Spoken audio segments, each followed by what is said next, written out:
Well, dear students, myself Dr. Ashish Garg, Associate Professor in Chemistry, SET R.N. Ruia, Government College, Ramgarh Shekhawati, district Sikar, Rajasthan. बच्चों, हमने BSc part third में first paper inorganic chemistry में organometallic compounds unit start की हुई है। बच्चों, इसमें मैंने पिछले भाग में दिस इज द 20th, मैंने 19th पार्ट में एक टॉपिक है that is structure and nature of metal carbonyl bond कि मेटल कार्बोनाइल बॉन्ड का हम किस तरह से अध्ययन करेंगे। और पार्ट 19 में मैंने ये बताया था कि मेटल कार्बोनाइल लिगेंड के साथ बॉन्ड फॉर्म करती है और कोऑर्डिनेट बॉन्ड होता है, that is a covalent bond होता है। और बच्चों, हमने इफेक्टिव एटॉमिक नंबर रूल हमने स्टार्ट किया था। देखिए, मैंने पिछले पार्ट में आपको बताया था मोनोसेंट्रिक मेटल कार्बोनाइल्स। बच्चों, मोनोसेंट्रिक का मतलब है ऐसे मेटल कार्बोनाइल्स जिनमें सिंगल मेटल एटम है ना। और यहां पर हम देखेंगे मल्टी न्यूक्लियर या पॉलीसेंट्रिक, इसको इस तरह से बोल देते हैं मेटल कार्बोनाइल्स। यानी यहां पर हम देखते हैं कि दो मेटल्स के एटम हैं जो कि कार्बोनाइल कंपाउंड बना रहे हैं, राइट। तो दो तरह से हमने इसको देखा था। पहले देखो बेटा, मैंने यहां लिखा हुआ है कंटिन्यू पार्ट 19, और पार्ट 19 में भी मैंने effective atomic number rule EAN, effective atomic number rule बताया था। हमने क्या देखा था कि मेटल कार्बोनाइल्स में हम किस तरह से इफेक्टिव ये जो हमारा what we are saying this atomic number EAN rule जो है, इसके लिए हम क्या करते हैं कि हमने सपोज मैंने वहां कोबाल्ट के एग्जांपल लिए थे, क्रोमियम के एग्जांपल लिए थे, निकल के एग्जांपल लिए थे, NiCO4। तो बच्चों, हमने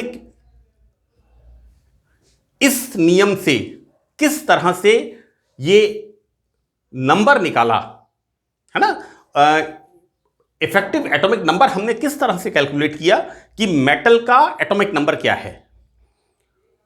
और इसके साथ जो कार्बोनाइल लिगेंड्स अटैच होते हैं बच्चों, NiCO4 के अंदर CO4 is the 4 ligands, right.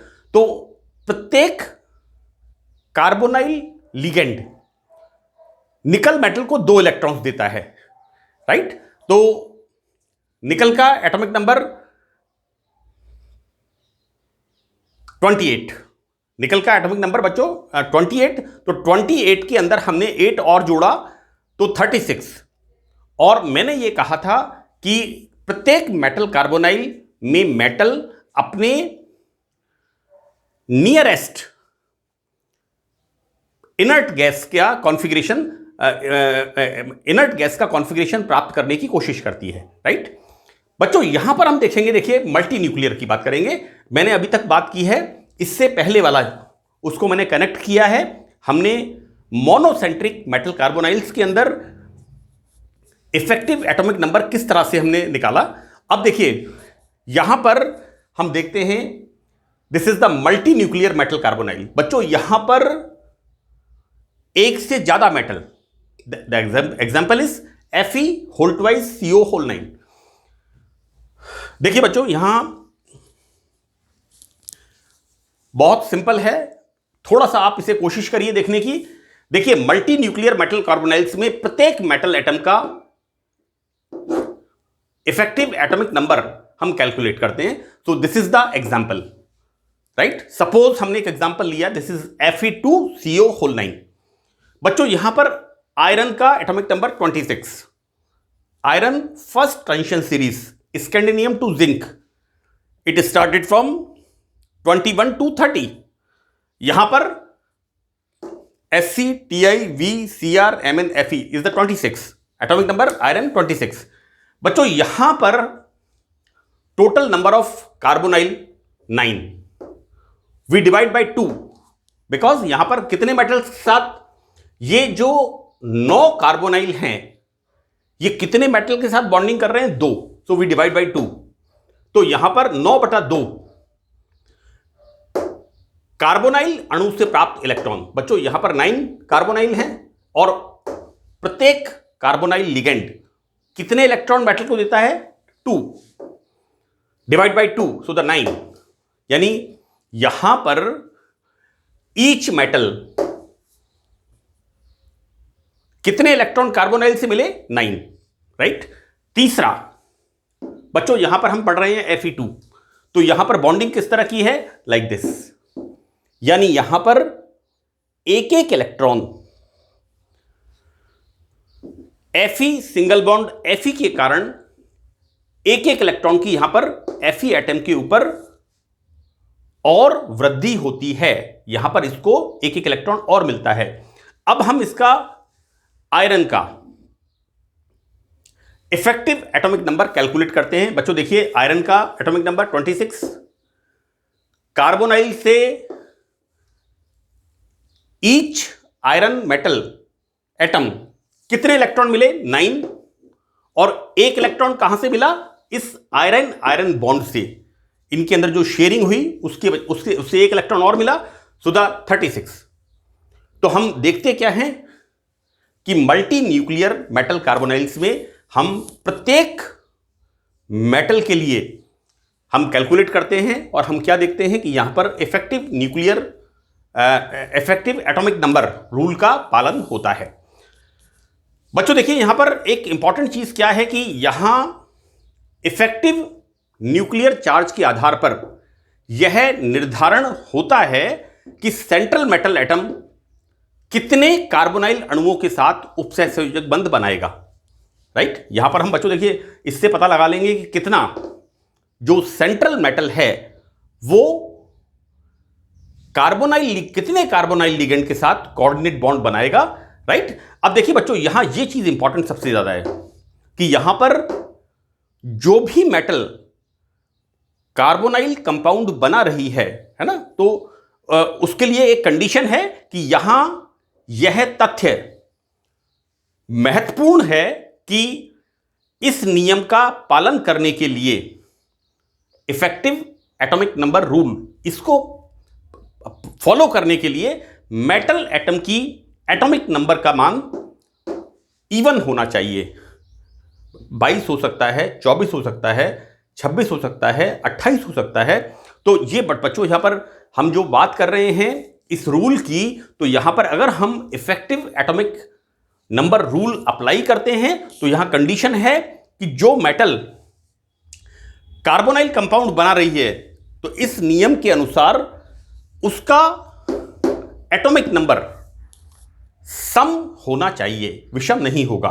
जैसा मैंने आपको बताया 22 हो सकता है, 24 हो सकता है, 26 हो सकता है, 28 हो सकता है। इस तरह से हम इसको लेके चलते हैं। तो बच्चों ये बात हुई हमारी EAN effective atomic number rule की, राइट। हमने पार्ट 19 के अंदर मोनोन्यूक्लियर मेटल कार्बोनाइल्स, यहां पर हमने देखा more than 1 metal carbonyls, this is multi nuclear, polynuclear, है ना। हिंदी में इसे कहते हैं बहु केंद्रीय मेटल कार्बोनाइल्स। बच्चों यहां पर एक और प्रिंसिपल है, दैट इज 18 इलेक्ट्रॉन रूल। तो हम देखते हैं किस तरह से 18 इलेक्ट्रॉन रूल से हम मेटल कार्बोनाइल्स का अध्ययन करते हैं कि इस नियम से कार्बोनाइल कंपाउंड बनाते समय संक्रमण धातु आयन कार्बोनाइल लिगेंड से या अणुओं से इतने इलेक्ट्रॉन ग्रहण करता है कि उसके वैलेंस शेल में इलेक्ट्रॉन्स 18 हो जाएं, राइट। यानी मेटल का जो वैलेंस शेल है बच्चों, यहां वैलेंस शेल कौन सा है, n या फिर n-1। बच्चों n-1 कौन सा होगा, d वाला, क्योंकि हम यहां पर बार बार किसकी बात कर रहे हैं, ट्रांजिशन मेटल्स की, संक्रमण धातुओं की बात कर रहे हैं, संक्रमण धातु आयन, राइट। तो यहां पर एक तो है n, और n कौन सा होगा, ns, 4s, 5s, what ever it is, and n-1 is the d orbital. तो हम देखते हैं कि किस तरह से 18 इलेक्ट्रॉन रूल का मेटल कार्बोनाइल्स में पालन होता है। यहां पर मेटल के वैलेंस शेल के इलेक्ट्रॉन प्लस 18 इलेक्ट्रॉन होने में जितने इलेक्ट्रॉन कम होते हैं उतने इलेक्ट्रॉन ये कार्बोनाइल लिगेंड से कोऑर्डिनेट बॉन्ड के थ्रू प्राप्त करता है। तो बच्चों यहां एग्जांपल हम देखते हैं, एग्जांपल यहां पर है FeCO5, राइट। देखो बच्चों, जो ऊपर वाला प्रिंसिपल था ना, ये वाला, इसके हिसाब से हमने क्या देखा था, आयरन का एटॉमिक नंबर कितना है, ScTiVCrMnFe 26। यहां देखिए मैं बात कर रहा हूं बेटा EAN रूल की, एक मिनट के लिए मैं इसको मैं तुलना कर रहा हूं, इसकी मैं कंपैरिजन। इस एग्जाम्पल पर हम ऊपर वाला रूल अप्लाई करते हैं। तो यहां पर मेटल का atomic number 26, number 1। Number 2, total number of carbonyl ligand 5। प्रत्येक कार्बोनाइल लिगेंड कितने इलेक्ट्रॉन देगा, 2।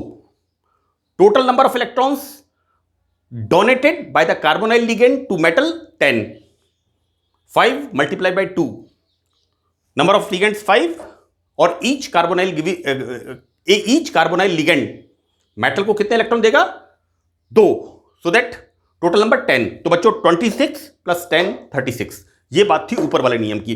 अब बात करते हैं हम यहां पर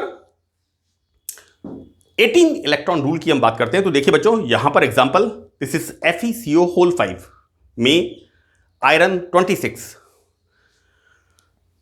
इलेक्ट्रॉनिक कॉन्फ़िगरेशन देखते हैं बच्चों, Bc 1s2 2s2 2p6 3s2 3p6। बच्चों ये हो गया argon, 18 electrons. Now we start 3d6 and 4s2। बच्चों 4s2, 4s1 potassium, 4s2 calcium, right. Then we start d orbital, है ना। यहां पर d कक्षक कम ऊर्जा के होते हैं। हम इसको एक्चुअली हमें इसको कैसे लिखना चाहिए, हमें लिखना चाहिए 4s2 3d, राइट। लेकिन मैंने इसको इसी के सीक्वेंस में लिखा है, ये भी सही है, कोई दिक्कत नहीं है। यहां पर देखिए 6 इलेक्ट्रॉन्स डी कक्षकों में जाते हैं, एटॉमिक नंबर 26।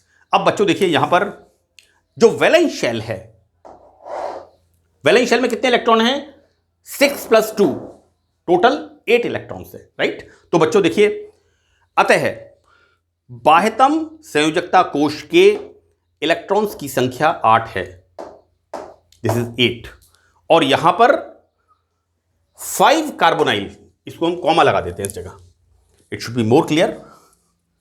यहां पर ये लीजिए बच्चों, 5 कार्बोनाइल लिगेंड्स कोऑर्डिनेट बॉन्ड से 5 × 2 10 इलेक्ट्रॉन्स यहां पर मेटल को देते हैं, राइट। तो देखिए बच्चों यहां पर अतः ये जो एग्जाम्पल है इसमें मेटल के बाह्यतम कोश में इलेक्ट्रॉन्स की संख्या 8 तो थे बच्चों मेटल के अंदर, और 10 कहां से मिले, 5 कार्बोनाइल से। Each carbonyl ligand is giving 2 electrons to metal iron, 10 electrons, so the total is 18 electrons, right. So this is the 18 electron rule, right. तो बच्चों हमने देखा कि किस तरह से हम मेटल कार्बोनाइल्स के अंदर जो बॉन्डिंग होती है, हमने स्ट्रक्चर की यहां पर बात की।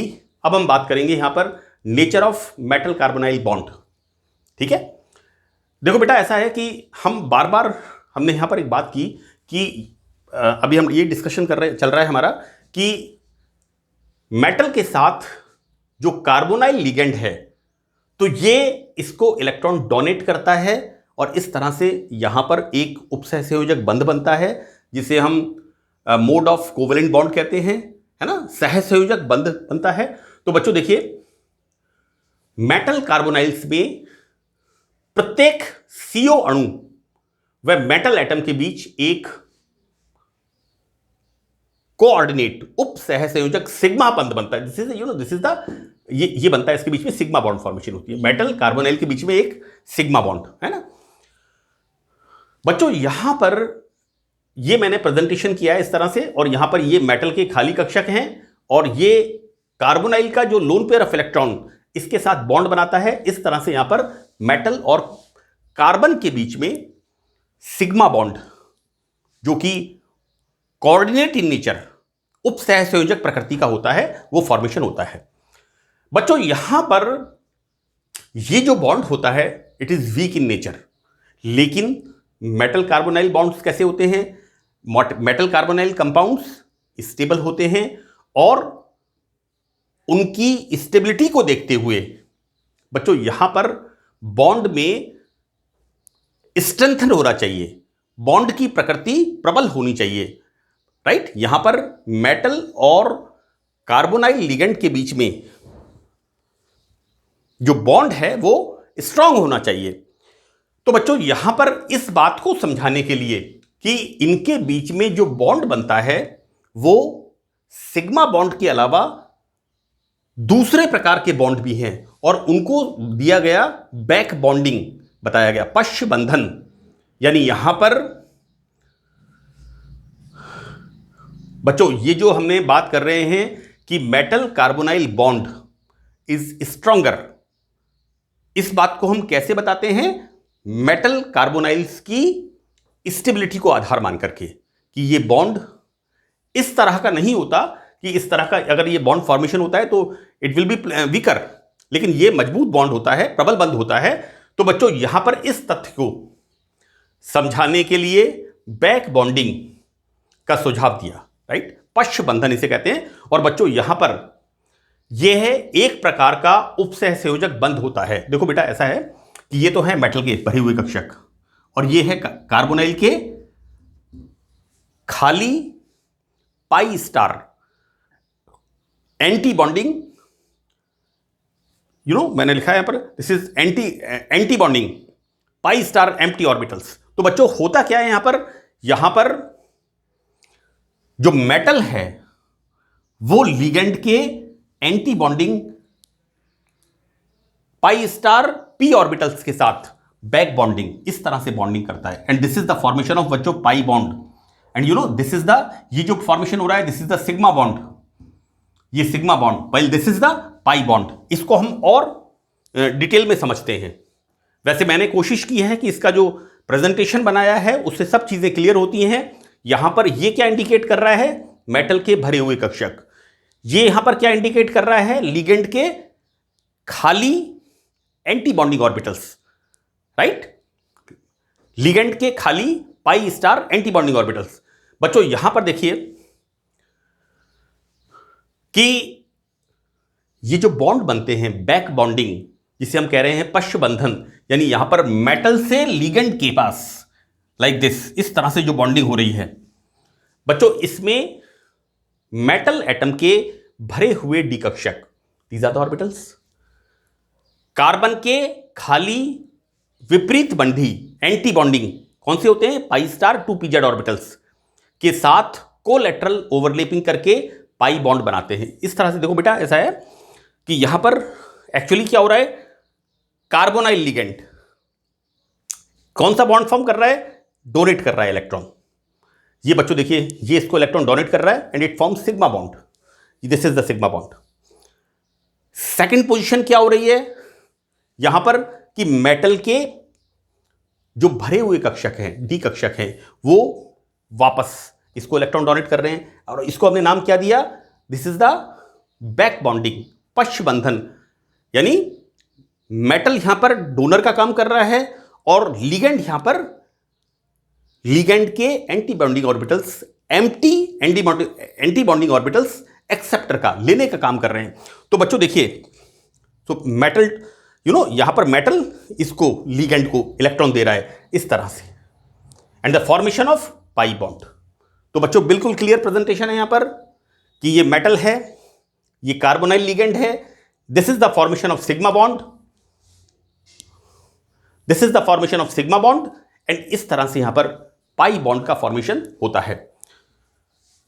बच्चों बीएससी पार्ट फर्स्ट के अंदर मैंने कोलैटरल एंड कोएक्सियल ओवरलैपिंग, यहां पर मैंने देखिए एक शब्द लिखा है कि इन कक्षकों के साथ ये किस तरह की ओवरलैपिंग हो रही है, कोलैटरल, इसको कहते हैं सहपार्श्विक, हिंदी में कहते हैं इसे सहपार्श्विक, एंड अंग्रेजी में कहते हैं दिस इज द कोलैटरल। मैं एक बार इसको क्लियर कर दूं आपको, देखिए ये हमारे पास X Y and this is the Z axis, right, ये दूसरा हमारे पास एक्स वाई जेड एक्सिस।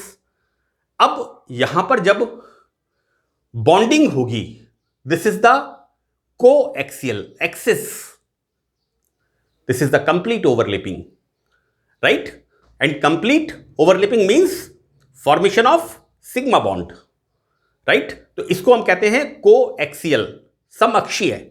जबकि यहां पर हम क्या देखते हैं, इसको लेटरल, हेड टू हेड, यहां पर इस तरह से, right. So this is the formation of pi bond. So pi bond यहां पर कंप्लीट ओवरलैपिंग नहीं होती, so the pi bond is weaker then sigma bond, right. तो बच्चों यहां पर मैंने बड़ा इसको क्लियर किया है कि किस तरह से यहां पर ये जो बताया है, this is the pi bond, while ये जो बन रहा है यहां पर लिगेंड से मेटल को जो इलेक्ट्रॉन दिया जा रहा है, this is the sigma bond, right. बच्चों देखिए मैंने मेटल कार्बोनाइल कंपाउंड्स में बॉन्ड के नेचर को ये 3 डायग्राम्स बनाए हैं, और इन 3 डायग्राम्स में एक एक बॉन्ड को मैंने क्लियर दर्शाया है, अच्छी तरह से इसे समझाने की कोशिश की है। आप 2-3 बार इसको बना करके प्रैक्टिस करिए, बहुत सिंपल है। यहां पर ये मेटल के भरे हुए ऑर्बिटल्स हैं, this is the empty orbital, D orbital जिसके अंदर लिगेंड इलेक्ट्रॉन डोनेट करता है। ये बच्चों इसके लिगेंड के खाली anti bonding pi star orbitals हैं, और इस तरह से बच्चों यहां पर मेटल कार्बोनाइल बॉन्ड फॉर्मेशन होता है। तो बच्चों इस सेशन में इतना ही, दैट्स ऑल, थैंक यू।